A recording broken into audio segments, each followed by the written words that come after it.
ওই ছেলের কর্ম কি, খাওয়াবে কি, ওর তো দুইটা হাত নাই, কি করবে?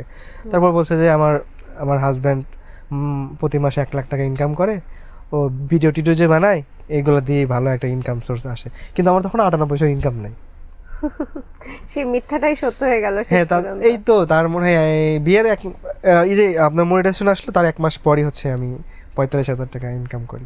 বিয়ের 7 দিন পর মনিটাইজেশন এবং 1 মাস পরে 45,000 টাকা ইনকাম। জি। এবং তারপর পরের মাসে নিশ্চয়ই সেই তারপরের আপনার মাসে ওয়াইফের কথাটাই সত্যি হ্যাঁ, হয়েছে। তারপরের মাসে আসছিল 1,12,000 না 13,000 টাকা। মাশাআল্লাহ এরপর ধীরে ধীরে মাশাআল্লাহ। আস্তে আস্তে বাড়তে বাড়তে আল্লাহর রহমতে এই যে আজকে এই পর্যন্ত আসছি। বাহ, একদম শূন্য হাতে যেহেতু এসছে এই জন্য আমার খুব জানতে ইচ্ছে করছে কাবিন কত টাকা ও করেছিল? কাবিনটা হচ্ছে 1 টাকা ছিল আমাদের কাবিন। 1 টাকা? 1 টাকা। দেনমোহর? হ্যাঁ, ওর ফ্যামিলিতে এটা শুনে অনেক রাগারাগি করে যে হ্যাঁ। এখন তো তোরা যদি পরে ও ডিভোর্স দিয়ে দেয় বা যদি কোনো প্রবলেম করে তখন কি করবি তুই? 20 লাখ টাকা নাই নাই তুই 10 লাখ টাকা অন্তত কাবিন দিতি। কয় না, আমি আমি যদি ভাত খাই খাইতে পারবো, না হলে নাই। আমার ভাগ্যে যদি থাকে খাইতে পারবো, না হলে নাই। আমার এটা ভাগ্যে, এটা টাকা দিয়ে তো কোনো সম্পর্ক হয় না যে টাকা কাবিন দিলাম 10 লাখ এজন্য আমাকে ছেড়ে দিবে না, এটা তো না। অনেকে মাস্টার্স কমপ্লিট করছে, পড়াশোনা শেষ করছে, কিন্তু এখন পর্যন্ত নিজের সকালাত পূরণ করতে পারে নাই, একটা ভালো সঙ্গী পায় নাই, নিজেকে একাকিত্ব করে রাখে। তো এই দিক থেকে আল্লাহ পাক যে আমাকে এতটা ভালো রাখছে, এটা আমি আল্লাহর কাছে শুকরিয়া আদায় করে শেষ করতে পারবো না। আমি বললাম তাহলে যেহেতু আমাদের বিয়ে হয়ে গেছে এখন তোমার ফ্যামিলিকে জানাও।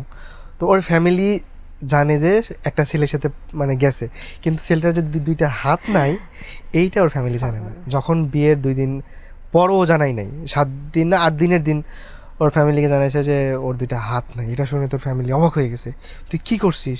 ওই ছেলেটা তোকে ইনকাম করে খাওয়াবে কেমনে, কি করবে? তুই কি পাগল হয়েছিস? তুই চলে আয়, আমরা তাও তোকে মেনে নেবো, তোকে আমরা ভালো একটা জায়গায় বিয়ে দেবো, সমস্যা নেই, তুই চলে আয়। ও বলছে না, আমি তো যাওয়ার জন্য এখানে আসি নাই।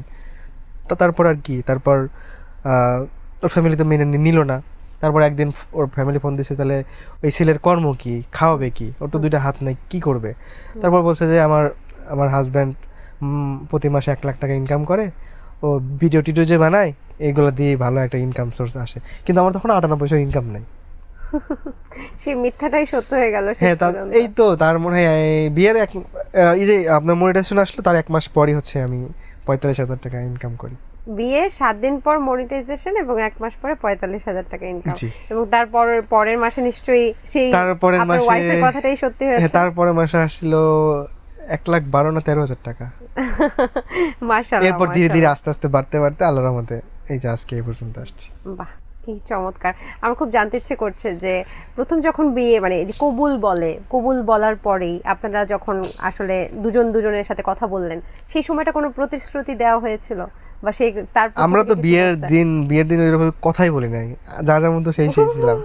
লজ্জায় আর কি, কারণ একটা মেয়ে, অপরিচিত মেয়ে ভাবে কোনো সামনাসামনি দেখায় নাই, কিছু নাই, মানে 2-3 দিন ওর সাথে ভাবে কথাই বলি নাই লজ্জায়। তারপর ধীরে ধীরে ধীরে ধীরে আস্তে আস্তে সবকিছু কোনো হয়েছে। প্রতিশ্রুতি দিয়েছিল? প্রতিশ্রুতি না, ওইরকম কোনো প্রতিশ্রুতি দেয়নি, জাস্ট ও একটা কথা বলছিল যে আমি সবসময় তোমার পাশে থাকবো। বাহ, একদম শূন্য হাতে যেহেতু এসছে এই জন্য আমার খুব জানতে ইচ্ছে করছে কাবিন কত টাকা ও করেছিল? কাবিনটা হচ্ছে 1 টাকা ছিল আমাদের কাবিন। 1 টাকা? 1 টাকা। দেনমোহর? হ্যাঁ, ওর ফ্যামিলিতে এটা শুনে অনেক রাগারাগি করে যে হ্যাঁ। এখন তো তোরা যদি পরে ও ডিভোর্স দিয়ে দেয় বা যদি কোনো প্রবলেম করে তখন কি করবি? তুই 20 লাখ টাকা নাই নাই তুই 10 লাখ টাকা অন্তত কাবিন দিতি। কয় না, আমি আমি যদি ভাত খাই খাইতে পারবো, না হলে নাই। আমার ভাগ্যে যদি থাকে খাইতে পারবো, না হলে নাই। আমার এটা ভাগ্যে, এটা টাকা দিয়ে তো কোনো সম্পর্ক হয় না যে টাকা কাবিন দিলাম 10 লাখ এজন্য আমাকে ছেড়ে দিবে না, এটা তো না। ও আমি যদি ওর কপালে থাকি বা ও যদি আমার কপালে থাকে থাকবো, নাহলে আমার নাই। পরে 1 টাকার ভাঙতি পেয়েছিলেন দেওয়ার জন্য? হ্যাঁ, দিয়েছিলাম। দিয়েছেন, সেটা তো রেখে দিয়েছেন এখন। হ্যাঁ।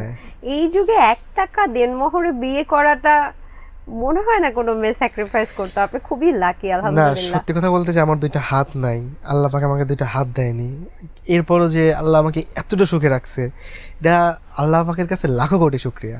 কারণ আমার মতো অনেকেই আছে, অনেকে মাস্টার্স কমপ্লিট করছে, পড়াশোনা শেষ করছে, কিন্তু এখন পর্যন্ত নিজের সকালাত পূরণ করতে পারে নাই, একটা ভালো সঙ্গী পায় নাই, নিজেকে একাকিত্ব করে রাখে। তো এই দিক থেকে আল্লাহ পাক যে আমাকে এতটা ভালো রাখছে, এটা আমি আল্লাহর কাছে শুকরিয়া আদায় করে শেষ করতে পারবো না।